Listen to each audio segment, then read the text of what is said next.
श्री स्वामी समर्थ. श्री गुरुदेव दत्त. अध्याय 4. श्री स्वामी चरित्र सारामृत. चतुर्थोध्याय. श्री गणेशाय नमः.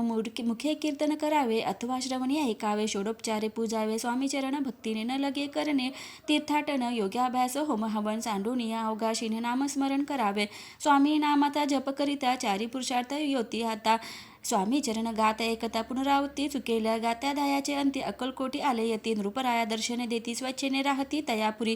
चोळापाचा दृढ भाव घरी राहिले स्वामीराव. हे तयाचे सुकृत पूर्व नित्यसेवा घडे त्याते. जे केवळ वैकुंठवासी अष्टसिद्धी ज्यांच्या दासे.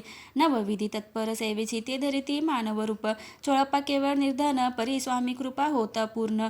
लक्ष्मी होऊन आपण सहज आली तया घरी. कैसे आहे तयाची भक्ती नित्य पाहती परीक्षा येती. नाना प्रकारे त्रास देती परी तो कधी न कंटाळे. चोळप्पाची सद्गुणी कांता तीही केवळ पतिव्रता. सदोदित तिच्या चित्ता आनंद स्वामी सेवेचा. स्वामी नाना खेळ खेळती विचित्र लीला दाखविती. नगरवासी जनांची भक्ती दिवसेंदिवस दृढ जडली. स्वामी केवळ ईश्वरमूर्ती देशोदेशीय झाली ख्याती. बहुत लोक दर्शना येती कामना चित्ती धरोनी. कोणी संपत्ती कारणे कोणी मागते संताने. व्हावी म्हणून या लग्ने येती दूर देशाहुनी. शरीर भोग कष्टले संसार तापे तत्प झाले. मायामय पसाऱ्याते फसले ऐसे आले किती एक. सर्वांशी कल्प द्रुमा समान होऊनी कामना करती पूर्ण. भक्त का जास्त व अवतीर्ण. मानव रूपे जाहले भक्तांतरी जे जे इच्छिते ते ते येते राज पुरविती. दृढचरणी जयांची भक्ती त्यासी होती कल्पतरू. जे का निंदक कुटील तया शास्ते केवळ. नास्तिकाप्रती तात्काळ योग शासन करिता ती. महिमा वाढला विशेष कित्येक करू लागले द्वेष. कोणा एकाच मयास वर्तमान घडले पे. कोणी दोन संन्यासी आले अक्कलकोटासी. हसूनी म्हणतीस जनांसी डोंगी नादी लागला. हा स्वामी नव्हे डोंगी जो नाना भोग भोगी. साधू लक्षणे याच्या अंगी कोणतेही वसतसे. काय तुम्हा वेळी लागले वंदिता डोंग्याची पाऊले. यात स्वार्थ ना परमार्थ मिळे फसला तुम्ही अवघेही. ऐसे तयांचे नंदिले समर्थने अंतरी जाणले. जेव्हा ते भेटीसे आले तेव्हा केले नवलेख. पहावया आले लक्षण समर्थ समजले ती खून. ज्या घरी बसले तेथून उठून या चालले. एका भक्ताची या घरी पातली समर्थांची स्वारी. तेही दोघे अवचारी होते बरोबरी संन्यासी. तेथे या तिन्ही मूर्ती बैसविल्या भक्ते पाटावरती. श्री स्वामी आपले चित्ती चमत्कार म्हणती करू आता. दर्शनेच्छू जन असंख्यात पातले तेथे क्षणार्धार्थ.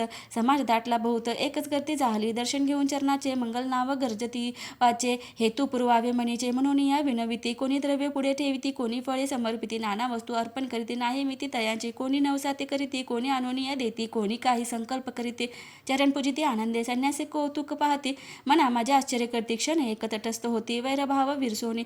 एक क्षण एक घडता सत्संगती. तत्काळ पालटे की कुमती. म्हणून कवी वर्णिता ती संत महिमा विशेष. स्वामी पुढे जे जे पदार्थ पडले होते असंख्यात ते निज हस्ते समर्थ संन्याशा पुढे लोटीती.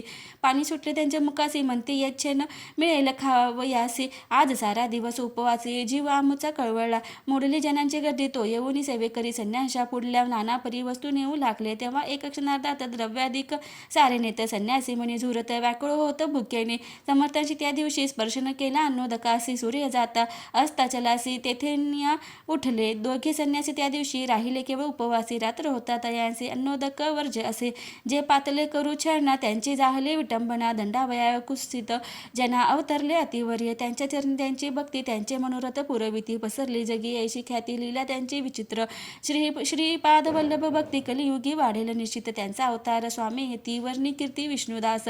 इति श्री स्वामी चरित्र सारामृत नाना प्राकृत कथा संमत सदा परिसोत प्रेमळ भक्त. चतुर्थोध्याय घोड हा.